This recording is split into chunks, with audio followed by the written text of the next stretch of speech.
Williams की अंतरिक्ष से वापसी का सस्पेंस बढ़ता जा रहा है। अमेरिकी स्पेस एजेंसी नासा ने सुनीता की धरती पर वापसी की नई तारीख फिर से बताई है।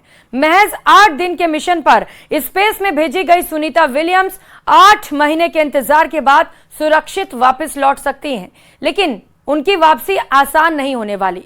स्पेशल रिपोर्ट में देखिए सुनीता के स्पेस मिशन पर की जा रही डरावनी भविष्यवाणी आखिर क्या है।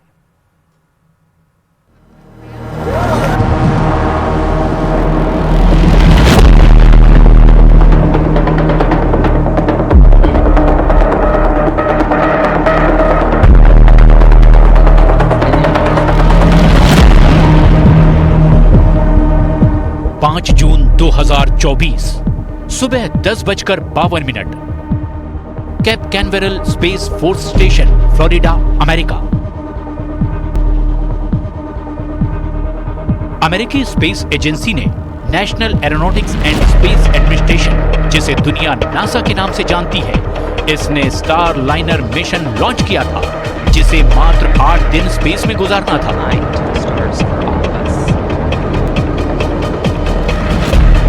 14 जून की तारीख को स्टार लाइनर को धरती पर वापस आना था,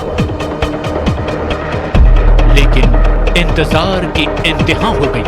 दिन गुजरते जा रहे हैं, इंतजार बढ़ता जा रहा है। अब स्पेस मिशन से सुनीता विलियम्स की वापसी की नई तारीख अगले साल 2025 की दे दी गई है। आखिर हो क्या रहा है इंटरनेशनल स्पेस स्टेशन में? क्या नासा का स्टार लाइनर स्पेसक्राफ्ट कबाड़ बन गया? सुनीता विलियम्स के पास क्यों सिर्फ 96 घंटे की सांसें ही बाकी रहने की बात कही जा रही है? अंतरिक्ष यात्रा की ये अचंभित करने वाली हकीकत हैरान करने वाली है। कल्पना कीजिए, इस धरती से 400 किलोमीटर दूर 100 दिन से ज्यादा से 2 जिंदगियां अनंत आकाश में फंसी हुई हैं। दुनिया की सबसे नामी स्पेस एजेंसी नासा उन जिंदगियों की वापसी की तारीख पर तारीख बदलते जा रही है, लेकिन ये इंतजार कब खत्म होगा, कब धरती पर होगी उनकी सुरक्षित वापसी, इसकी कोई गारंटी नासा के पास नहीं है। लेकिन इस इंतजार और बेसब्री के आलम में अंतरिक्ष से हर गुजरते दिन डराने वाली जानकारियां सामने आ रही है। सुनीता विलियम्स और बैरी विल्मोर के लिए संकट बड़ा होता जा रहा है। जिस स्पेसक्राफ्ट से सुनीता अंतरिक्ष में गई है, उससे उनकी वापसी लगभग नामुमकिन होती जा रही है।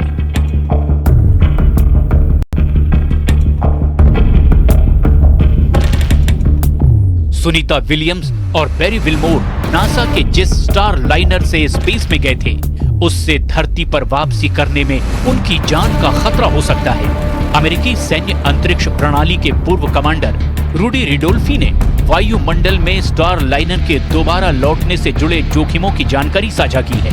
रूडी के मुताबिक अंतरिक्ष यान स्टार लाइनर की धरती पर री एंट्री में कुछ भी गड़बड़ी हुई तो रिस्क बड़ा होगा, क्योंकि स्पेसक्राफ्ट के थ्रस्टर में खराबी आई तो स्टार लाइनर स्पेस में ही फंस जाएगा। ऐसे हालात में सुनीता और बैरी के पास सिर्फ 96 घंटे का ऑक्सीजन ही रह जाएगा।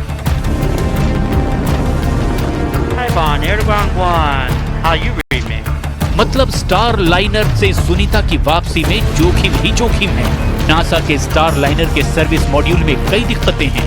सर्विस मॉड्यूल ही पूरे स्पेसक्राफ्ट का कंट्रोल सेंटर है। सर्विस मॉड्यूल की थ्रस्टर पानी ऑक्सीजन को कंट्रोल करता है, जिसकी धरती पर वापसी में 2 बड़ी अड़चनें आ सकती हैं। रूडी रिडोल्फी के मुताबिक वापसी के वक्त स्टार लाइनर का कैप्सूल पृथ्वी के वायुमंडल से बाउंस ऑफ हो सकता है।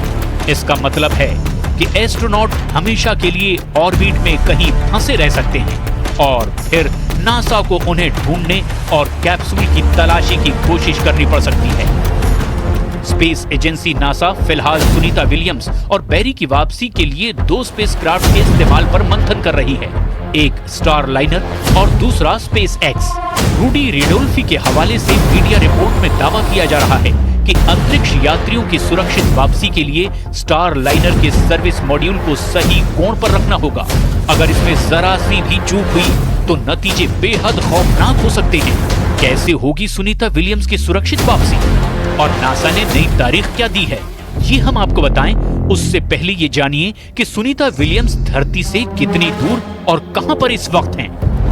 अमेरिका की स्पेस एजेंसी नासा की अगुवाई में दुनिया की कई स्पेस एजेंसियों ने 1998 में अंतरिक्ष में एक स्टेशन बनाया। रूस के एक रॉकेट की मदद से स्पेस स्टेशन के पहले हिस्से को अंतरिक्ष में भेजा गया, फिर धीरे धीरे अलग अलग हिस्सों को अंतरिक्ष में पहुंचाया गया और इसके बाद सभी हिस्सों को जोड़कर स्पेस स्टेशन बना दिया गया। पहली बार 2 नवंबर 2000 को इंटरनेशनल स्पेस स्टेशन पर अंतरिक्ष वैज्ञानिक भी पहुंचे। इंटरनेशनल स्पेस स्टेशन में अंतरिक्ष यात्रियों के रहने, आराम करने, ऑफिस का काम करने और अंतरिक्ष विज्ञान से जुड़े शोध कार्य करने के लिए ठीक ठाक जगह बनाई गई है। इंटरनेशनल स्पेस स्टेशन में 5 बेडरूम वाले घर के बराबर जगह है, जहां एक वक्त में 6 लोग बिना किसी परेशानी के रह सकते हैं। स्पेस स्टेशन तेज रफ्तार से लगातार धरती के चक्कर लगाता रहता है।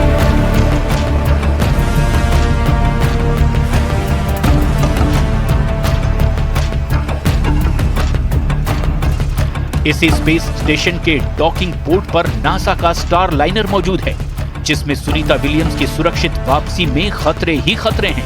ऐसे में नासा दोनों अंतरिक्ष यात्रियों की वापसी के लिए अब कई तरह के प्लान बना रहा है, जिसमें से एक प्लान एलन मस्क के स्पेस एक्स के स्पेसक्राफ्ट के जरिए वापसी की कोशिश हो सकती है।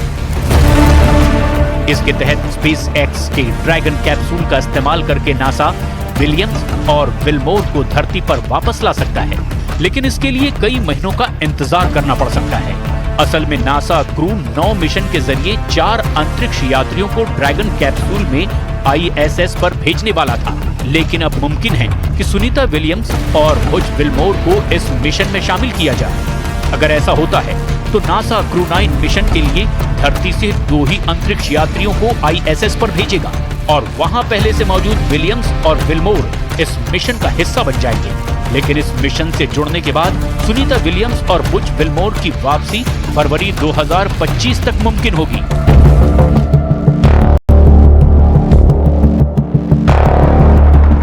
हालांकि नासा की दी गई नई तारीख पर भी किसी को यकीन नहीं, क्योंकि नासा की तरफ से कई बार तारीख आगे बढ़ाई जा चुकी है। स्टार लाइनर मिशन लॉन्चिंग के वक्त से नासा पर लापरवाही और अनदेखी के आरोप लग रहे हैं। 5 जून को मिशन की लॉन्चिंग पर ही हीलियम गैस लीकेज का पता चल गया था, बावजूद इसके मिशन लॉन्च कर दिया गया। हीलियम का इस्तेमाल प्रोपल्शन सिस्टम में फ्यूल पहुंचाने के लिए होता है, जिससे स्पेस में स्पेसक्राफ्ट को आगे बढ़ाने में आसानी होती है। यही हीलियम वापसी के दौरान पृथ्वी के एटमॉस्फेयर में स्पेसक्राफ्ट की रफ्तार को कम करने में काम आती है। शुरुआत में नासा ने हीलियम लीक होने को हल्के में लिया, मगर मिशन के दौरान 4 हीलियम लीक और स्पेस स्टेशन के पास जाने पर 5 थ्रस्टर्स बंद हो गए, जिनमें से 4 को दोबारा चालू किया गया। नासा के इंजीनियर्स की गलतियों ने स्टार लाइनर मिशन को मिशन इम्पॉसिबल बना दिया।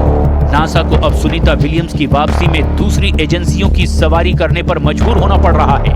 वैसे ये पहली बार नहीं होगा जब नासा दूसरे के कैप्सूल की मदद लेगा। 2 साल पहले रूस की मदद नासा ने ली थी। नासा फिर एक बार दूसरे के भरोसे है। एलन मस्क की एजेंसी स्पेसक्राफ्ट के ड्रैगन अंतरिक्ष यान पर अब नासा की सारी उम्मीदें टिकी हुई है।